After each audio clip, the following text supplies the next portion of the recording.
Buenas tardes de nuevo, queridos alumnos de cuarto de la ESO C en la materia de filosofía del IES El Olivo de Parla. Bueno, vamos con el apartado 4 de esta unidad, que es el recorrido histórico de la filosofía por el ser humano, y vamos a ver qué dice en realidad la filosofía moderna acerca del hombre. En primer lugar, vamos a caracterizar brevemente la etapa que va tras la edad tras la época medieval y que se define como edad moderna, y dentro de ella el pensamiento filosófico moderno. Bien, a ver si somos capaces de ampliar un poco esto, ¿verdad? Ahí estaría bien. Perfecto. Caracteres de la Edad Moderna. Bueno, en primer lugar, el Renacimiento como una vuelta a la antigüedad, vuelta al hombre como olvido de Dios. Bien. Entonces aquí se dan tres grandes movimientos dentro del Renacimiento: la Reforma, la Contrarreforma y el Humanismo, ¿vale? Y sobre todo un movimiento cultural que está a la base y es súper importante dentro del tema filosófico, como es la revolución científica. ¿Por qué? ¿Por qué tiene tanta importancia esta revolución científica? ¿Qué significa que se cambie el sistema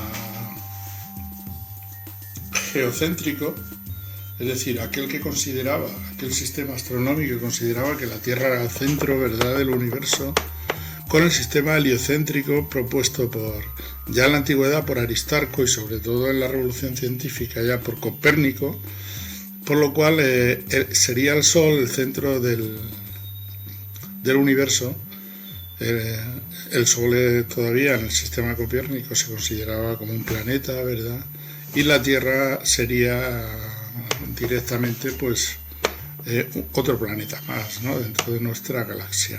Bien, pues la revolución científica, vamos a dar aquí, estamos aquí, significa que el hombre ya no es el ser predilecto de la naturaleza y de la creación, no es el efecto divino, y por lo tanto pasa a ser un poblador más del universo. Por lo tanto, todos aquellos caracteres que se le atribuían en la creación desaparecen, o tienden a empezar a desaparecer. Es la primera vez que la ciencia le otorga un duro golpe a la religión, ¿vale? ¿Qué va a tratar? Pues en líneas generales la filosofía moderna, pues justificar al hombre desde sí mismo, no desde Dios. Es decir, va a tratar de dar explicaciones inmanentes, no trascendentes, sobre el hombre, ¿vale? Puesto que Dios va a ser una entidad que cada vez deja de ser cercana, ¿verdad? Bien, vamos a estudiar, después de examinar estos caracteres generales, el ser humano en tres grandes autores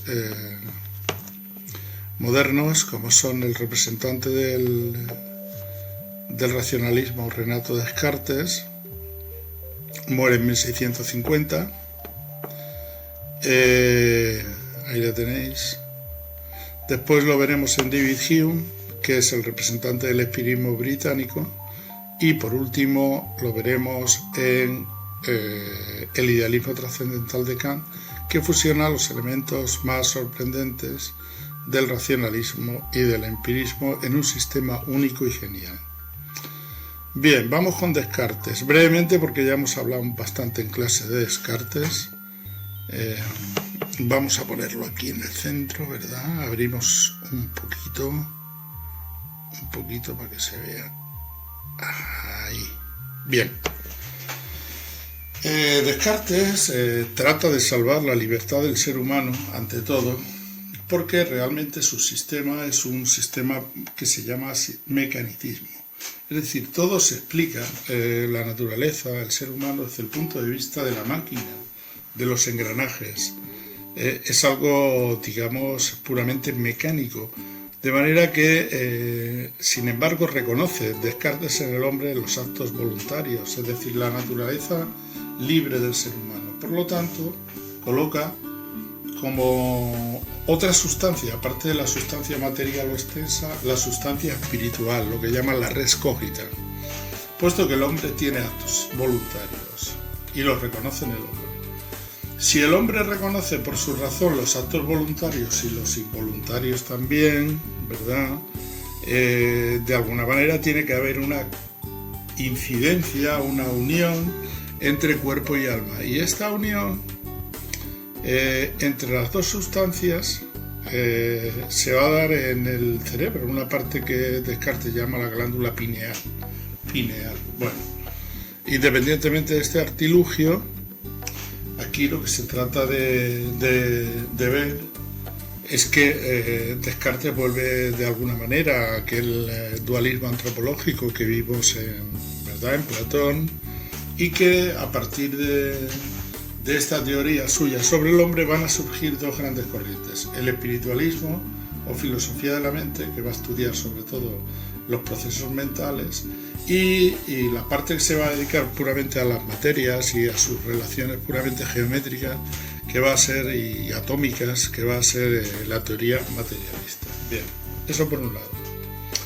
Vamos ahora a David Hume. Hume es el representante por autonomasia y tercer filósofo de la saga empirista, y como sabéis, los empiristas dicen que solo se puede conocer aquello que viene por los sentidos, es decir, la experiencia sería el límite y el origen del conocimiento, de manera que el ser humano se va a reducir a lo que conoce, a sus sensaciones, a sus percepciones, de manera que la psicología va a ser la ciencia que va a definir de alguna manera o el sistema perceptivo humano, ¿no? Es decir, el conocimiento va a ser la forma que va a definir más bien al ser humano.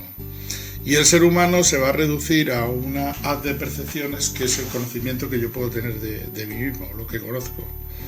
Por lo tanto, Hume en sus consecuencias va a poner en entredicho cualquier teoría antropológica, como es, por ejemplo, aquella o alguna teoría que proclame la identidad sustancial, porque si todo se reduce a una de percepciones es muy difícil que podamos tener una idea de nosotros mismos fuera de ese contenido perceptual.